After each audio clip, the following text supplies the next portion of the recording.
నాకు కనిపించలేదు, అసలు నా ఓటు వేస్తే ఎవరికి పోతుంది అని అంటున్నాడు. అసలు ఆయనకు ఓటు వేస్తే ఎవరికి ఎట్టబోతుందని నాకు అర్థం కాలేదు. ఎంతమందికి అర్థం కాదు, ఆయనకి ఎందుకు అర్థం కాలేదు ఇప్పుడు నిజంగా అర్థం కాల. పబ్లిక్ని అయితే కన్ఫ్యూజ్ చేస్తున్నాడని నేను అనుకుంటున్నా. కనపడకేం కాదు, ఆయనకి అన్నీ తెలుసు, కానీ పబ్లిక్ని కన్ఫ్యూజ్ చేస్తున్నాడని నేను అనుకుంటున్నా. ఇప్పుడు టెక్నాలజీని పుట్టించింది ఆయన, ఈఎంఐలు తీసుకొచ్చింది ఆయన, ఈఎంఐలు తయారు చేసింది నేనే అంటుండే. ఆ ఈఎంఐలో చాలా ఉపయోగం అని ఆయనే చెప్పా. ఈరోజు మళ్ళీ బనికిరావనే. అంతకుముందు 2000 లాస్ట్ ఎన్నికల్లో కూడా ఆయనే గెలిచా. నంద్యాల ఎన్నికలు కూడా ఈఎంలే. మళ్ళీ తీసుకుని మళ్ళీ బ్యాలెట్ పేపర్ వేయాలంటే అది ఎక్కడ సాధ్యం? అది సాధ్యంగానే మాటలు ఇవన్నీ. టెక్నాలజీ పెరిగింది.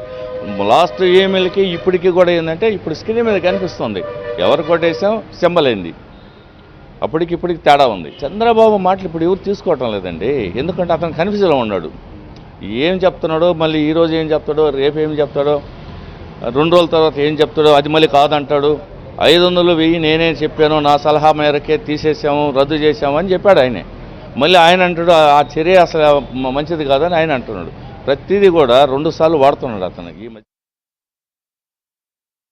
చంద్రబాబు నాయుడు గారు మరి గత 2014 ఎన్నికల్లో ఇదే ఈవీఎంలతోనే ఆ రోజు మీరు బీజేపీ జనసేన కలిసి ఆ రోజు ఎన్నికల్లో గెలవడం జరిగింది. అంటే ఆ రోజు ఈవీఎంల్లో పొరపాటు వైఎస్ఆర్ పడిన ఓట్లు మీకు పడింటే మీరు అధికారంలోకి వచ్చారా అని చెప్పి ఈరోజు ప్రజలందరూ కూడా ప్రశ్నించడం జరుగుతుంది.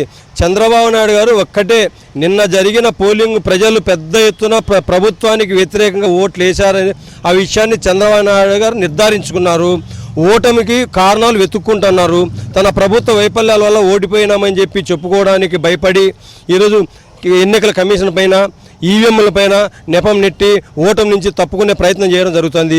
నువ్వే ఎన్నికల సభలో చెప్పావు, నాకు అధికారం లేకపోయినా మా వైఫ్ ఉంది, నా కొడుకున్నాడు, కోడలు ఉంది, మనవడు ఉన్నాడు, ఆడుకుంటానని చెప్పి ఇప్పుడు అదే పని చెయ్యి. ఆ పని చేయమని ఈరోజు ప్రజలు తీర్పిస్తున్నారు. నువ్వు విశ్రాంతి తీసుకోమని చెప్పి కూడా మేము అందరూ తెలియజేస్తున్నాం.